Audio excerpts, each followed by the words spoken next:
Welcome, everybody. This is the first episode of In the Pits Paintball Podcast. This podcast is going to be focused on everything that has to do with specifically the paintball scene in Texas. So, anything from professional players and teams, divisional programs, local tournament series like USXBL, HCPS.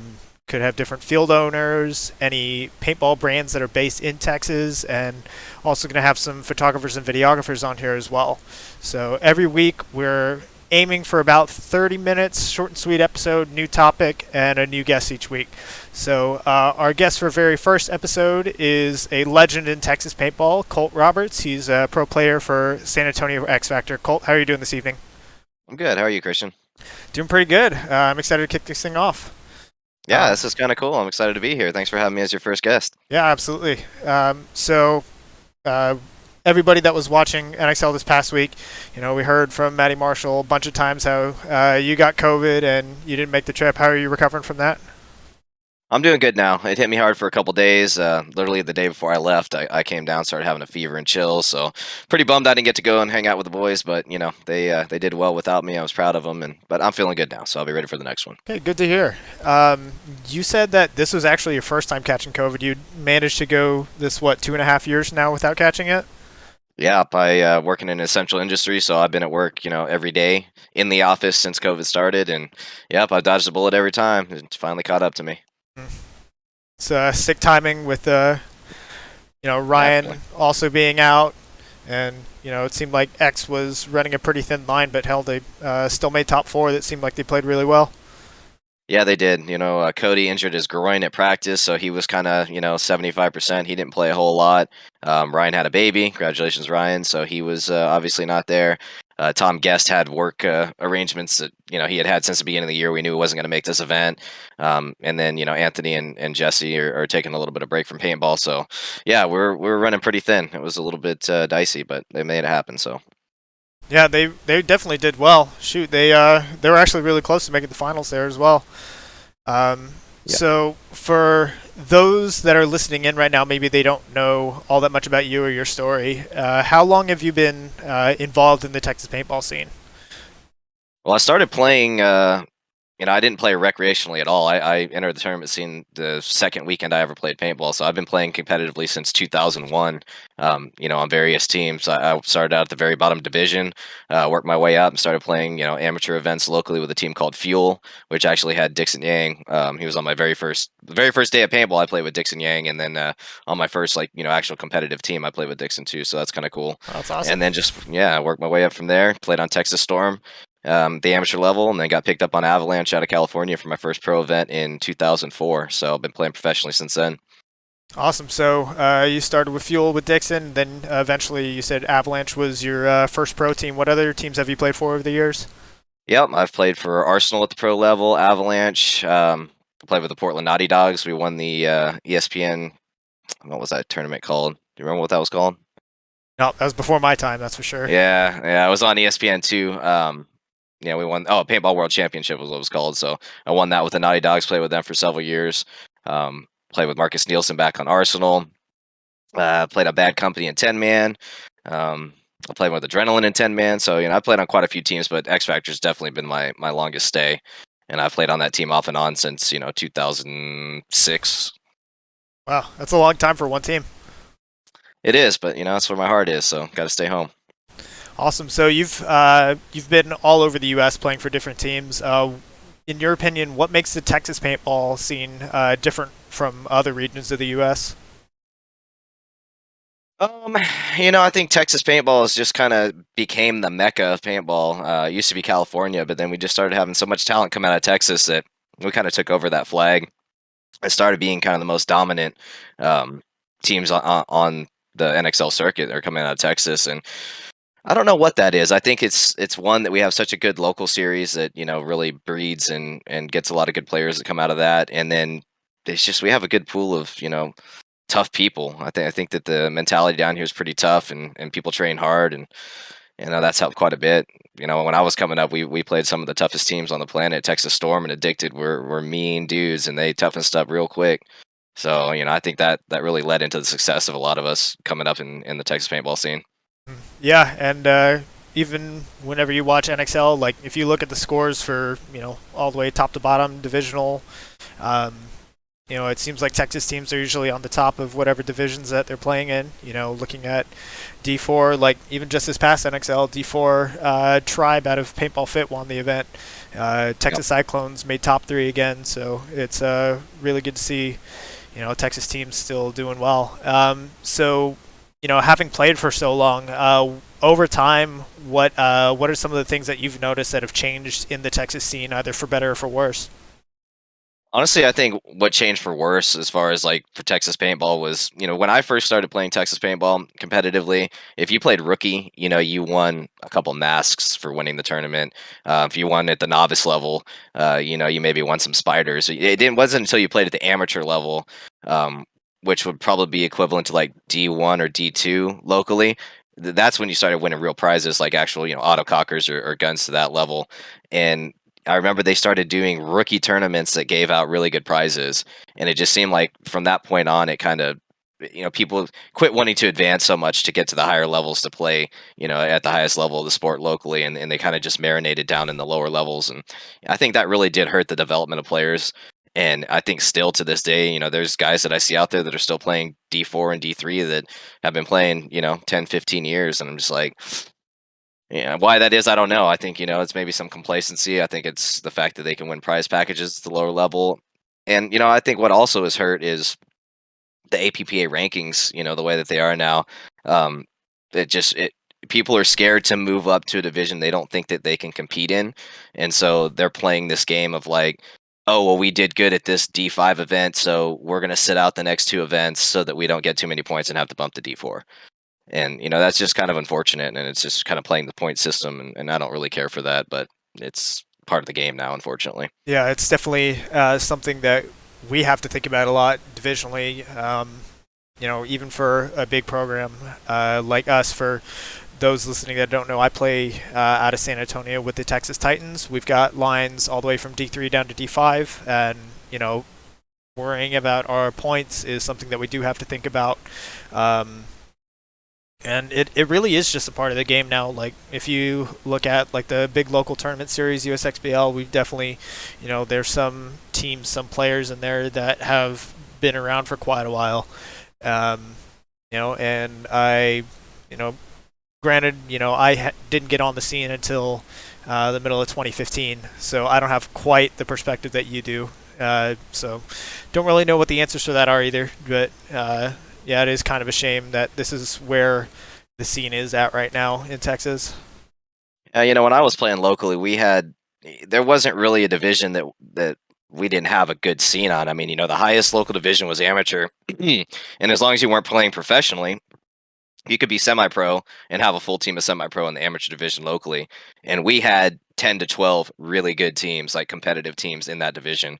So we had a good turnout, even at that higher level. But I think now it's if you bump up to like D2, like it really limits what you can play locally. So now you're kind of pigeonholed into having to play national events with a D1 or higher team in order to be able to compete. And so I think that's what scares a lot of people off. I mean, I don't think I'll ever play local tournaments again, just because the points that I've accumulated over the years of playing.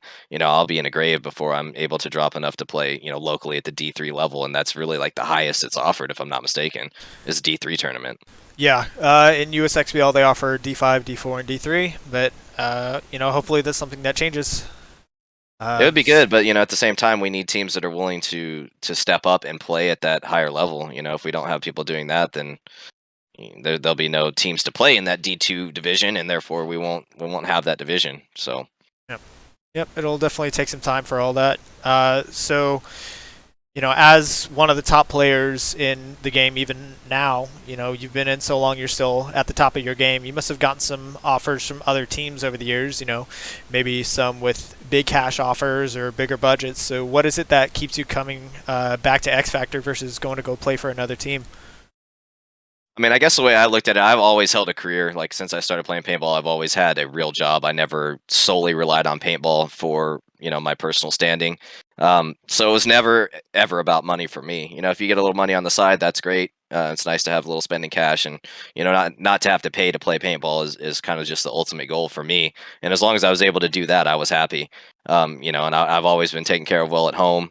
And yeah, I have had cash offers in the past to go play with teams, but I wouldn't be playing with my friends. I wouldn't be playing locally. I'd have to travel for practice. I've done that, and I just have no desire to have to leave my home state to go travel to practice. Got other things going, and there's not enough money out there in paintball personally for me to want to pursue that. So it's just a no brainer for me to continue to play with XFactor. And I've played with the team in our darkest times and our best times. Winning NXL championships to going 2-2 every event and not making any Sundays. So I've been on the ups and downs, and I'd rather win with the boys and work on a team that's coming up the ranks, or trying to stay on top, versus going to an already established team that's doing well. I mean, I have guested on teams. I went over and played Prague with Impact. We won a European NXL over there, which was a lot of fun. So I mean, I still get to do some fun stuff. But yeah, I mean, home is where the heart is, and my heart's here in Texas, so that's where I'll play. Yeah, awesome. I mean, there's something to be said about that. Heck, just even this past offseason, you saw a whole slew of roster moves very clearly for financial reasons. The whole thing with the Latin Saints at the start of the year. Uh, you know, maybe not so much for financial reasons, but even your teammate Archie going to Dynasty. Um, but definitely good to see that there's people who just want to stay with their team, play with their boys. They believe in their program versus just wanting to take the easy way because they see that other team is already had the success. Yeah, I mean that's old school pro paintball used to be that way. You had your little sects of teams. You had Aftershock out of the Midwest, you had the Iron Men out of California, you had like Strange out of Florida, and you had all these teams that you played for the local team. You didn't fly out and play for some team cross country. Like you made it up on your local team, and you played kind of for your state and for your local area, and it was kind of cool. I think it meant a little bit more back then. It was a little more gritty and a little bit more, I don't know. There's just a different feeling about paintball when you kind of had these regions that had their pro team, and the whole you got to their field, and if you were in the Midwest and everybody had an Aftershock jersey and everybody shot a Shock Tech gun, and it was just kind of cool to see that that whole area was permeated with their local team. And now it's like you go to X Factor Field and you see Houston Heat jerseys and Dynasty jerseys and all, and which is fine. I mean like who you want to like, but it just was kind of cool to have like a local sense of pride about a team, and it wasn't a bunch of like just bandwagon fans like, oh, this team's hot right now, let me buy one of their jerseys, and now I'm a an Impact fan, or now I'm a Heat fan. Oh, Heat sucks now I'm a Russian fan. It's just like, I don't know, just a little bit of sense of like local pride. I just think is kind of missing from the game now, and yeah, I kind of miss that about paintball for sure. Yeah, I mean it's something I noticed too. Kind of a little bit going back to how the Texas scene is at the higher divisions currently. You've got up and coming players that once they hit D2, D1, they don't really have anywhere to play here in Texas, and so you're seeing guys like Trent Nitta, who is on the Ironman now. You're seeing guys like Zach Carter, also on the Ironman. Cal Leach, who has been playing with the KC Missouri All Stars. Just I'd love to keep those players in Texas. Yeah, definitely. And I mean, we're not getting any younger, so I mean, we're always looking. We want to find the next superstars to pick up on X Factor, and we've had some luck with having Anthony. I coached Anthony when he was first starting playing paintball. I coached him for years on Notorious, and so it's just kind of cool to see him come up and be a pro player and actually play on my team. Is kind of a cool story. So yeah, it'd be badass to I coach a lot of the Titans guys, to see you guys one day come take my spot. That's ultimately what I want, and that's why I want to help the local talent grow, and I want to keep it in Texas. I don't want you guys to have to travel. I want you guys to have your own spot here, to play at the top levels. I mean, heck, that even reassures me as well. Like just knowing that once we get up to those higher levels, there is kind of that flag at the top of the mountain for us to reach. One day for some of us, hopefully, knowing that that's an option now, that it'll be more of us trying to keep pushing for that. So another question I have for you. So as far as when X Factor was coming up the ranks, I know that what was it, 2, 3 years ago now that the BKIT documentary came out. So we got to see a little bit of the origin story of X Factor.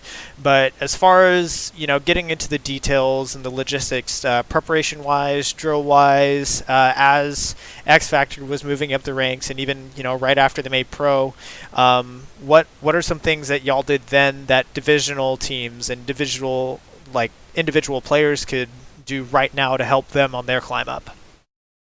I think that we did a lot more drills than historically what I see, at least at our field. I don't know what's going on in the Dallas. Dallas seems to be doing pretty good, so maybe they're doing something a little different. But at least when I got to X Factor, it's like you show up and everybody's gets there at 9 o'clock, kind of hangs around, high fives each other, sits around till 10:30.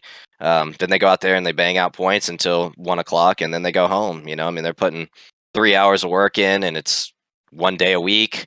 And it's not really conducive to getting better. It's just going out there and essentially playing organized rec ball. Um, so I think a lot of different. What we did was we ran drills all the time.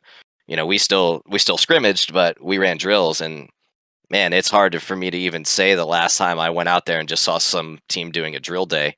I know you guys are a little more disciplined in your camp than other teams are, but even for you guys don't drill near enough to get the fundamentals of paintball. So I think it's just a lot of going out there and playing game situation without really dialing into the individual skill set of what it takes to be a professional player.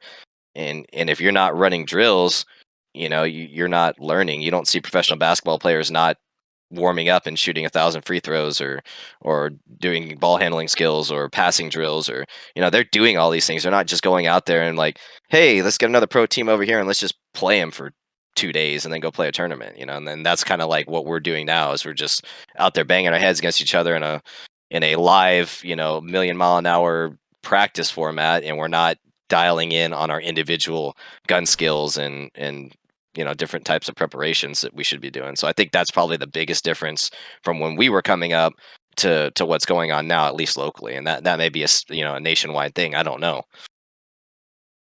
Yeah.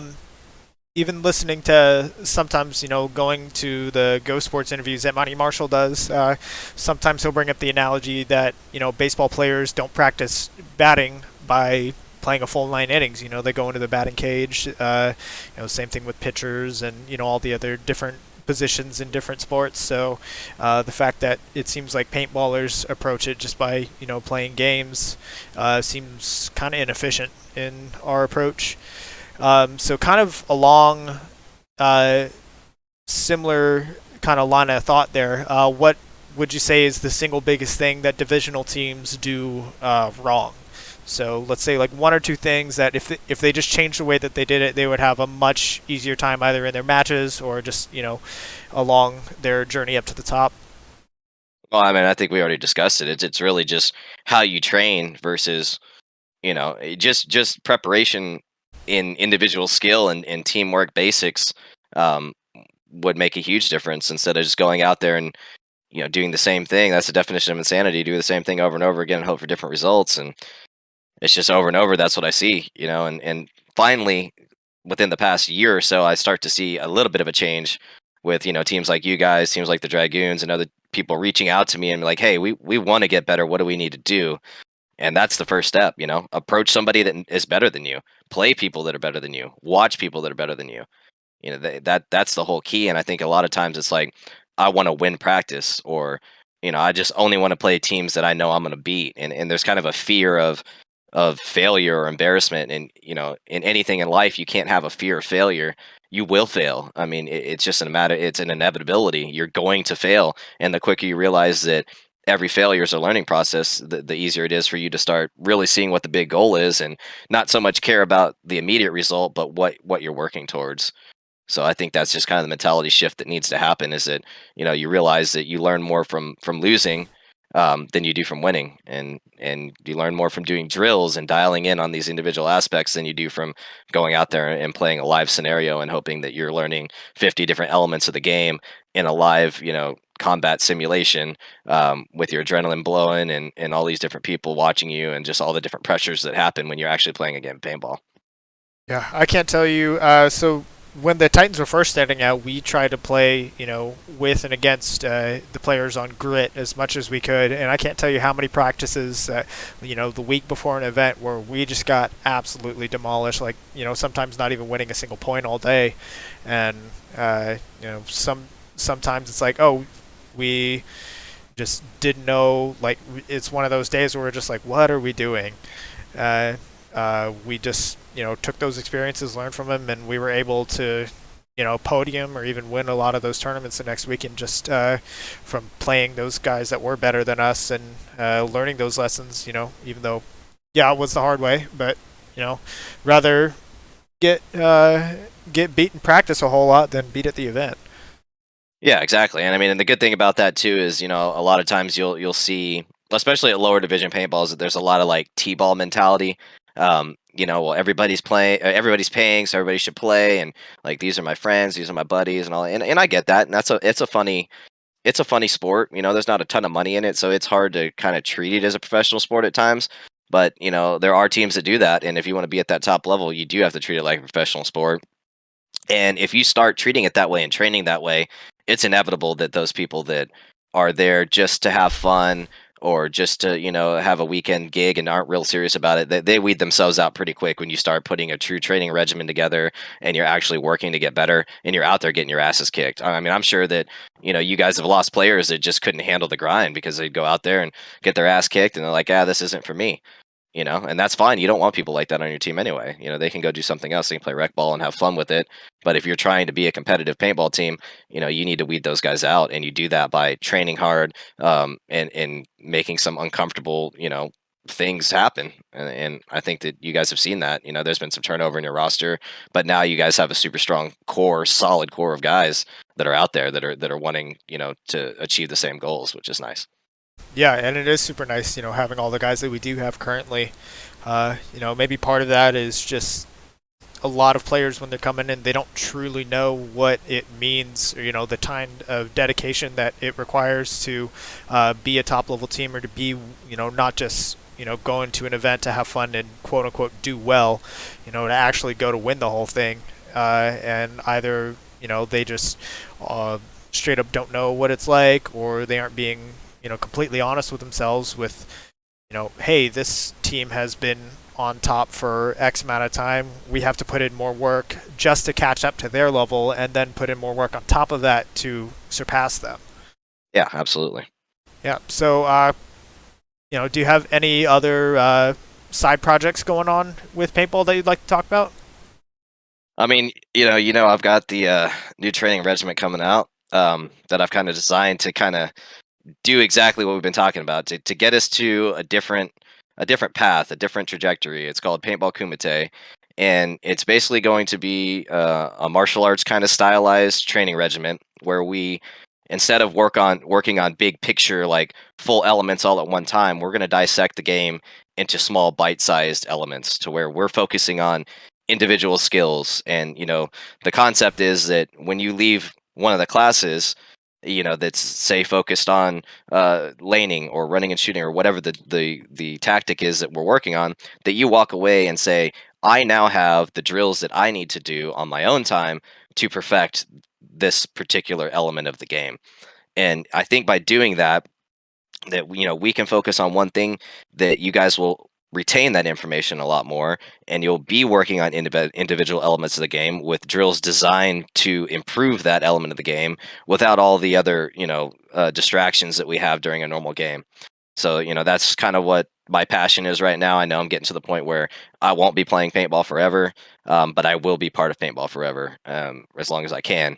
And so that's kind of like my next path, and my next goal is to develop this program and to find, be it two or three guys or 20 or 30 guys or 100 guys, whatever it is, but to find like-minded individuals like me that want to grow this together. It's not something that I'm trying to make a lot of money on or anything, but it's something that I want you guys to get out, and kind of like me paying back the community that's done me so well over the years, and just kind of get Texas paintball up to where it needs to be.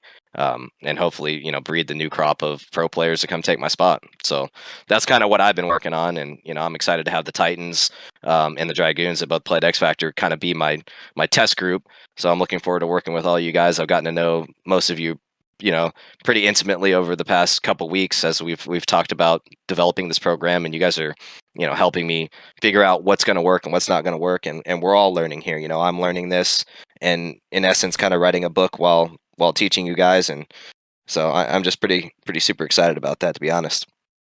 Yeah, and man, I'm super excited as well.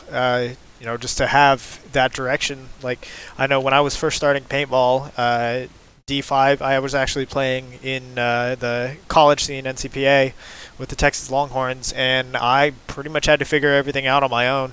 Like, just being self-taught from how to get your gun up off the break, shooting right-handed, left-handed, basic, mechanics like that. And I definitely developed a lot of bad habits over that I'm now, now that I'm trying to play at a higher level, I'm, finding out the hard way, hey, these bad habits are getting me killed in situations where I shouldn't be dying. So having that, avenue where I could, learn things the correct way, especially from someone who's been in the game so long at the top level like yourself, it's gonna be awesome. So how, if anybody's interested, how can players get involved with Paintball Kumite? Uh, well, right now, this is kind of just something that I've wanted to grow organically because I have a very strict idea of what I want as the student. Like I said, this is not a money thing for me. Classes are going to be inexpensive. I think we settled on like $15 a class. So it's not a money making thing, and I would rather have five guys that really want to focus on learning what we're learning and be disciplined and be respectful and help their teammates and other students get better than to have 100 guys out there and just a cattle call of people coming through. So I'm not really advertising it or anything. I think organically it's going to grow. People will see us out there, what we're doing. They'll see the results that you guys start producing on the podium, and where you guys get. And I think they'll just naturally want to be a part of it. But if you want to learn a little bit more about it, I do have a Discord that I have up. But the easiest way would be to go to Paintball Kumite. That's PAINTBALLKUMITE on Instagram, and you can reach out to me directly there, and I can kind of get you set up if you're interested, or just catch me out at X Factor. This right now is just going to be something that I'm going to do locally. I don't really have plans of doing an online thing. I have been reached out to by a couple people that want a remote version of this, so I have two individuals that I'm going to work with remote and just see if it makes sense. I don't know if it's going to make sense for them as opposed to being local, but I'm going to try it. So I'm just basically going to run a few classes through them, have them give me video feedback of them doing the drills, and then we'll do a live kind of VOD review of what they're doing, and we'll just see if it makes sense. So that may be down the future, but right now I'm just focused locally. So if you're in the San Antonio or surrounding areas and you play at X Factor or would like to be a part of that, then you can just reach out to me and we can talk a little bit about if it's the right program for you or not, and then go from there. It's awesome. So kind of getting to the end of our show here. Before we go, got two more questions for you. So are there any Texas-based teams, players, brands, photographers, anybody in Texas that have caught your attention lately? Like, who do you think the rest of Texas should know about if they don't already know about them? Well, I definitely think that you guys have kind of inspired me to put this whole training program together. Just because you guys are eager to learn, and that's kind of like the greatest thing a teacher could ever have is students eager to learn. And I've worked with you guys on tournament preparation and getting ready for individual fields, but we've done that more on like a team based how to play the field type mentality. But just the fact that you guys do Discord calls and walk the field virtually and talk about what you're going to do at a tournament and truly prep the way a professional team would prep was kind of inspiring to me. And so I think that honestly, I know it's your team and it's kind of like, I don't know, kind of taboo to do a piece on your own team, but I think people should know about the Titans for sure. So I think you should probably get Dylan or somebody like that on here to kind of talk about his vision for the Titans program and where you guys started and where you're heading. I'd like to know a little bit more about that myself. Oh yeah, and we appreciate that. And Dylan's definitely going to be on this at some point. Yeah, yeah. And what Dylan has built has been, a game changer in Texas. People have definitely got put on notice pretty quick about us, and I'm super excited to be a part of it and seeing where we're going to go as a team. So Colt, thank you for your time. Do you have any last shout outs or things you'd like to say before we sign off? No, thanks for having me. I'm excited to see the future shows, and good luck to you guys. And I look forward to us starting our training program. All right, thank you. Appreciate it, Colt. Join us, everybody. Thank you for tuning in. We're going to be back next week for episode 2. We're going to have a guest from Tribe out of Waxahachie. They just won NXL Philly, and they've been on fire. They got a first place and a third place in D4 at the last USXBL. They got a third place at the Sunshine State Major, so they are probably one of the hottest D4 teams in Texas right now. So we'll have them on for next week. Is that their first win at NXL? In D4, I believe so. Yes. Awesome. So yeah, we'll have them on next week. Thank you again, Colt. Yep. Thank you all Hi, for Mom. watching. Hi, Dad. Hi, Desi. All right, and we'll see y'all next week. Thanks, Christian. Thank you. Thank you guys so much for tuning in. Be sure to go follow Colt Roberts at Coltimus on Instagram. And if you're wanting to know more about Paintball Kumite, check out at Paintball Kumite on Instagram. Links in the description below. What other guests would you like to see on the show? Be sure to leave a comment down below, and while you're at it, hit that subscribe button to stay up to date on each episode. The show also goes live weekly on twitch.tv/InThePitsPaintball Podcast. Go follow me over on Twitch to be a part of the live show. See you all next week for the next one.